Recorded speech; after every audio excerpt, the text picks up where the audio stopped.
Saludos cibernautas de Proceso Digital y Departamento 19. Estamos con la visita de Amada Ponce. Ella es la directora de CELIBRE para hablar precisamente de la libertad de expresión en Honduras. Amada, bienvenida y gracias por acompañarnos. Muchas gracias por invitarme, Vero. Un gusto.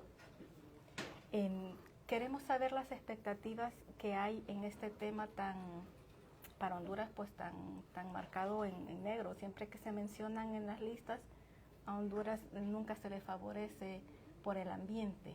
¿Qué expectativas hay para este año? Bueno, sin duda que los últimos años han sido para el tema de libertad de expresión, de acceso a la información pública y de la libertad de prensa han sido sumamente difíciles en el país. Y eso tiene que ver con diferentes elementos. Uno de ellos, y diría yo que uno de los más importantes, es lo que está relacionado con los elementos estructurales que se necesitan cambiar. Pasa por un tema de normativa, pero también por un tema de voluntad política. Recordamos que en el último año de Juan Orlando Hernández entró en vigencia el Código Penal, que establece al menos 18 delitos que son utilizados y que siguen siendo utilizados en contra de la prensa hondureña para pues coartar su derecho a divulgar cosas y a informar a la ciudadanía. En este caso, bueno, hay más de 40 periodistas próximos a estar a un paso de la cárcel por acusaciones en las que se les ha vinculado de diferentes tipos.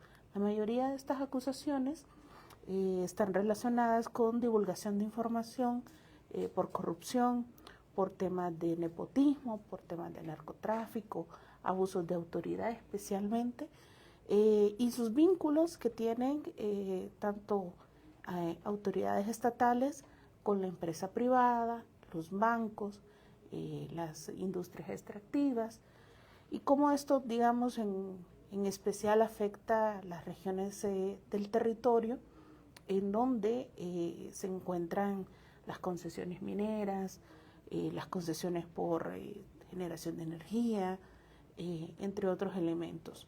Ahí es donde es especialmente vulnerable el periodista porque se cruzan, digamos, diferentes intereses, la municipalidad, el gobierno central, el narcotráfico, entre muchos otros.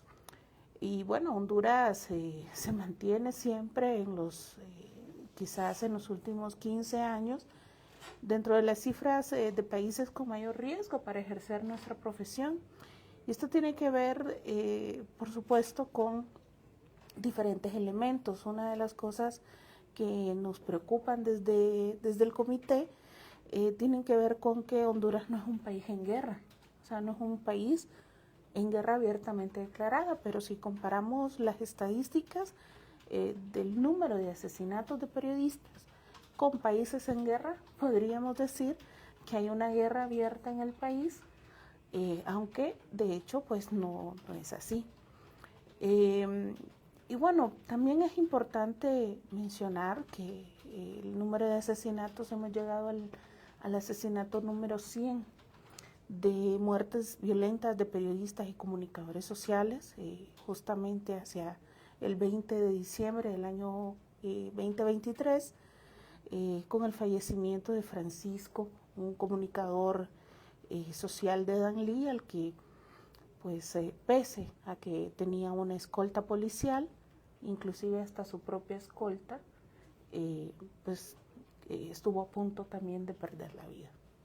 Eso es lo que se vive en Honduras cuando se es periodista. 40 es un número bien alto, Amada, es un número alarmante. Así es.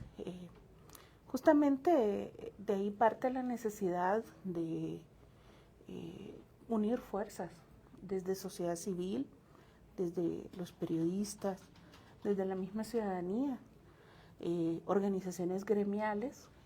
Estuvimos prácticamente todo el año reunidos con el Congreso Nacional para exigir y para acompañar una propuesta que despenalice los denominados delitos contra el honor, que no refieren a una carta abierta, ¿verdad?, a criticar a cualquier persona, refieren a que si un periodista comete un error, al afectar el honor de una persona, no tenga que ir a parar a la cárcel por ese tipo de equivocación, sino que hayan acciones previas que le permitan, uno, defenderse en libertad, y dos, en caso de que sea realmente inocente, como lo son en la mayoría de los casos, pagar, por ejemplo, una multa. Sabemos que el honor es una cuestión pues bastante subjetiva, ¿verdad? A una persona, recordamos que uno de los primeros casos del país, una funcionaria de la Universidad Nacional Autónoma de Honduras, querella a un periodista, luego de denunciar que obtuvo su cargo copiando en un examen. Y lo más grave, también el nombramiento de diferentes titulares en el marco del nombramiento de ese cargo. Pero ella lo querella porque ha dicho que es copiona, ¿verdad?, por copiar en un examen.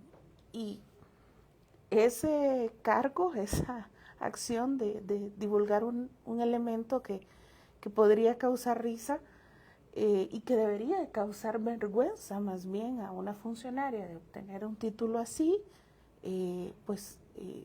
resulta que lleva a la cárcel al periodista. Y esto abre la posibilidad a que cualquier periodista pues sea perseguido por divulgar información de ese tipo de índole, ¿no? Ejercer el periodismo pasa también por el hecho de que ni siquiera por las redes sociales vemos a colegas que están trabajando en medios, que hacen algún trabajo y a través de redes sociales empieza un cruce de palabras con funcionarios y con funcionarios que tienen que ver con al nivel de derechos humanos. Entonces se vuelve bien complicado en Honduras tener que poder expresarse, y más cuando uno es periodista. Bueno, hay una intolerancia bastante abrumadora. Si pudiera hacer un comparativo, por supuesto, la intolerancia no solamente se puede quedar a nivel de redes sociales, eso puede trascender, ¿verdad?, al punto tal de transgredir violentamente cualquier periodista o cualquier medio de comunicación, como ha ocurrido en diferentes ocasiones. Es decir, el hecho de que sea provocador una publicación de cualquier índole, el hecho de tipificarla, por ejemplo, como información falsa por parte de un funcionario, debe de ser en el marco de por qué esa información es falsa, qué parte de la nota o de la publicación es falsa, y brindar un contraste de esa información para que en efecto haya una corrección y la información finalmente llegue a la ciudadanía. No obstante, hay una mala práctica que no inicia en este gobierno, que inicia en un gobierno anterior también. Recordamos especialmente la Policía Nacional en los últimos años, pero ahora se ha extendido esta práctica quizás a todas las secretarías, la mayoría de las secretarías y a la mayoría de los funcionarios de diferentes categorías, en los cuales parece necesario hacer un linchamiento virtual de diferentes prácticas. Y esto ya nos refiere a los estándares internacionales que no es una práctica adecuada, que cuando hay una molestia, porque por supuesto cualquier funcionario puede molestarse, puede no gustarle el tono, puede no estar de acuerdo con la publicación, eso es normal, eso sería lo habitual, pero lo correcto sería brindar la información al público para que esa información que se brinda en un primer momento, pues sea posible contrastarla. Pero al decir que es una publicación falsa o al demeritar la imagen pública o a hacer este linchamiento social a través de las redes sociales, únicamente habla de una poca posibilidad en la que los funcionarios y las funcionarias actuales no pueden transmitir una información acertada con el pueblo, que finalmente es quien nos escoge, ¿no?, para estar ahí. y tienen una necesidad de llevar finalmente a cada una de los votantes y a cada una de la ciudadanía la necesaria información para tomar decisiones. Amada, y el monitoreo que realizan ustedes en estos primeros días que llevamos del año, ¿qué reportes tienen ustedes de periodistas en general, de la población que tiene el derecho a expresarse, pero que se ve reprimida, se ve coartada en este derecho? Bueno, sin duda alguna, hay un juego de muchas cosas, ¿no?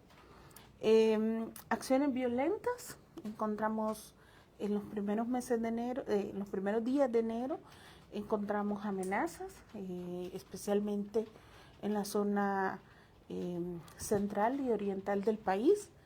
Encontramos elementos como que no hay avances suficientes, por ejemplo, en la investigación de casos de violencias contra periodistas, llámense estas violencias, asesinatos, amenazas o persecución criminal. Encontramos también, bueno, llevamos apenas 12 días y ya llevamos 10 alertas emitidas. Eso quiere decir que en menos de 24 horas se están sucediendo estas agresiones a la prensa y a la ciudadanía. Y bueno, nosotros, nuestra metodología tiene un enfoque que se ha alineado con todos los países de la región latinoamericana, es decir, hay cerca de 18 países de habla hispana que hemos tomado por ruta los estándares que coloca la UNESCO en conjunto con el programa Voces del Sur, de tal forma que la misma información puede ser contrastada con diferentes países.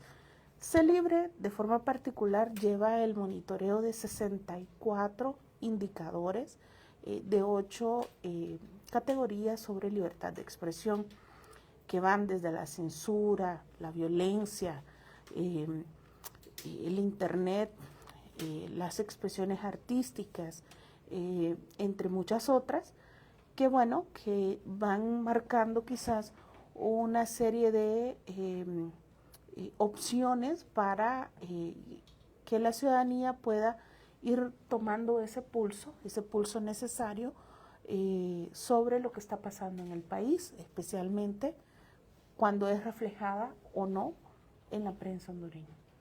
Los casos que mencionas son en el Distrito Central, pero también vemos que en el interior del país es complicado hacer periodismo. Es aún más complicado en el interior del país. En nuestra página www.celibreHonduras.com pueden ver cómo especialmente los comunicadores que llamamos de tierra adentro son aquellos que reflejan mayor número de agresiones a nivel nacional.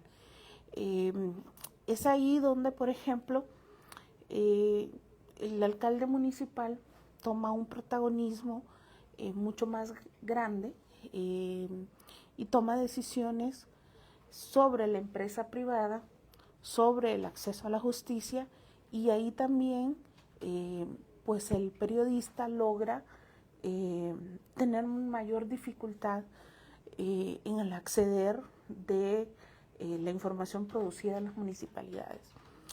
Pero luego nos encontramos en escenarios especialmente complejos, los llamados desiertos informativos, como lo es el caso de comunidades en todo el norte de Olancho, donde ya no existen medios de comunicación. Comunidades en donde dejaron de existir medios de comunicación porque las últimas radios, por ejemplo, fueron asesinados sus directores. Encontramos, por ejemplo, zonas en donde ya no se puede hablar de diferentes temáticas, como el narcotráfico, que es una temática sumamente sensible, y especialmente donde se cruzan intereses de la banca privada, las concesiones de diferentes tipos, especialmente hídricas o de generación de energía, las zonas especiales de desarrollo, son los lugares donde hay más peligrosidad para el ejercicio de un periodismo, pues con todas las condiciones. Y se vuelve especialmente difícil para las mujeres. Amada fue secuestrada, sufrió, o sea, si hay alguien que puede hablar de lo difícil que es hacer periodismo defendiendo derechos humanos, derechos de libertad de expresión, es precisamente ella, porque sabe lo difícil que es y las consecuencias que puede tener esto. Uh-huh. Entonces, si podemos hablar un poquito de cómo esta experiencia te marca y qué lecciones se pueden aprender de esa experiencia tan fea. Bueno, esta situación ocurre hace poco más de 2 años. Bueno, justamente hace unos días nos enteramos de que la persona responsable de ese incidente salió en libertad, pese a tener cerca de 8 acusaciones por diferentes delitos. Y bueno, ese es el escenario en el que las mujeres periodistas somos especialmente vulnerables. ¿Qué es lo que ocurre con las mujeres periodistas? Generalmente tenemos familia o familia que depende, hijos o familia que depende económicamente de nosotras, y es más difícil en ese sentido poder salir del país, por ejemplo, o poder tomar la decisión de tomar medidas de seguridad más extremas. Es decir, muy pocas mujeres periodistas estamos siendo acompañadas, por ejemplo, de una escolta policial o cualquier tipo de escolta, ¿no? Pero igualmente, a diferencia de los colegas varones, una de las especialmente diferentes tipos de agresiones es que dañan nuestra imagen pública. Es decir, a los colegas hombres les amenazan, los extorsionan, los intimidan, hasta llegar a las violencias físicas. Mientras que en el caso de las mujeres, dañan la imagen, desvinculándola, por ejemplo, del quehacer periodístico y ligándola a otras temáticas. Por ejemplo, es pareja sentimental de un funcionario público. Y por eso, porque es pareja sentimental de un funcionario público, entonces lo que ella publica o lo que esta persona dice no tiene valor. Sí, entonces, la imagen, que generalmente es sumamente cuidada por las mujeres periodistas, es lo que principalmente afecta. Y bueno, y aquí toma un especial valor lo que producen también medios de comunicación sobre lo ocurrido a las mujeres periodistas. Por ejemplo, encontramos un caso sumamente grave, un atentado de una colega, la colega Rixi, en San Pedro Sula. Ella era presentadora de la televisión, además candidata a un cargo de elección popular, y ella sufrió un atentado por una persona que dijo haber sostenido una relación amorosa, ¿verdad?, con ella. Y todos los medios de comunicación, sin consultarle a Rixi, que estaba en una situación pues entre la vida y la muerte, se fueron con esa versión. El hombre posteriormente se suicida, pero en el imaginario público lo que queda de respuesta es que esta periodista se ha denigrado por completo, ¿verdad? Ha cambiado su imagen y ha afectado la vida de esta otra persona.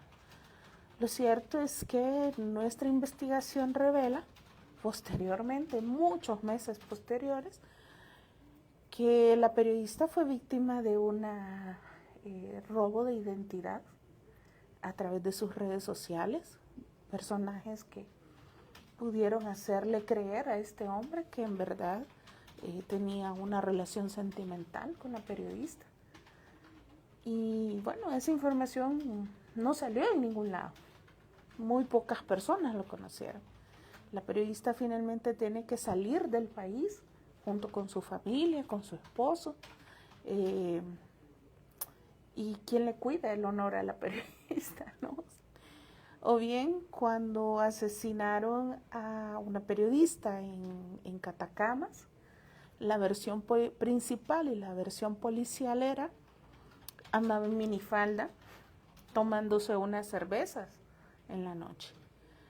Entonces, en un país donde tomarse una cerveza y andar en minifalda provoca la muerte, hay una situación sumamente grave para el ejercicio periodístico de las mujeres.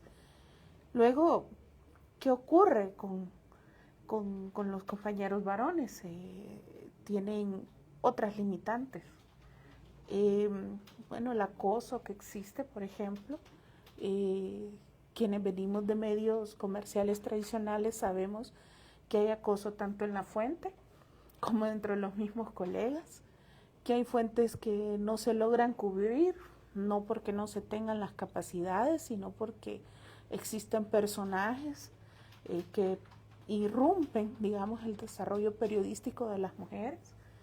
Pero además encontramos también otros temas como que las periodistas no logran llegar, por ejemplo, en muchas ocasiones a liderar medios de comunicación, especialmente los comerciales tradicionales, ¿verdad? Sí. Porque en el ámbito alternativo sí hay un gran liderazgo de mujeres que están abanderando medios de comunicación muy fuertes, como lo es en el espacio digital especialmente. Sí, ahí se ve bastante participación y las mujeres al frente, las mujeres coordinando. Ahorita que estabas comentando eso, recuerdo que se escucha mucho una expresión de cuando a un periodista en general le pasa algo, ya sea un atentado o que ese atentado llegue a sufrir, dicen en algo andaba metido. Uh-huh. Pero nunca se dice que inicialmente fue por ejercer el periodismo. Uh-huh. Entonces se ha vuelto bastante común eso, y en el pensar de la gente, efectivamente eso es. Hay que ver en qué estaba metido. Uh-huh. Sí, bueno, es lamentable eso. Lo que demuestra es por una parte, una cultura en el país, pero por otra parte también nos muestra elementos importantes a mejorar y a trabajar, ¿no? No existe en Honduras, por ejemplo, un protocolo sobre asesinatos de periodistas. O sea, todos los asesinatos que son cometidos en contra de periodistas son investigados en diferentes fiscalías con diferentes orientaciones y no necesariamente están investigando lo que revela el estándar internacional, que es el quehacer periodístico. O sea, están investigando diferentes temas como si tenía pareja o no, si tenía deudas, si había tenido incidentes previos, etcétera. Y da la casualidad de que la línea que especialmente deberían investigar es que estaba investigando. Sí, es cierto, la frase está bien dicha, andaba en algo, seguramente andaba investigando algo. Desgraciadamente son las cosas acá. Amada, muchísimas gracias por este espacio. Quiero que aproveches algún mensaje final para ya ir concluyendo la entrevista. Sí, bueno, quisiera saludar especialmente a los compañeros de las redes de alertas y protección a periodistas que se encuentran pues en los 18 departamentos del país. Y bueno, animarles a que este año empujemos juntos la derogatoria de estos delitos contra el honor como un elemento importantísimo para fortalecer el periodismo en el país. Muchísimas gracias a ustedes que nos ven a través de estas redes, y los invito a que se mantengan informados a través de Proceso Digital y Departamento 19.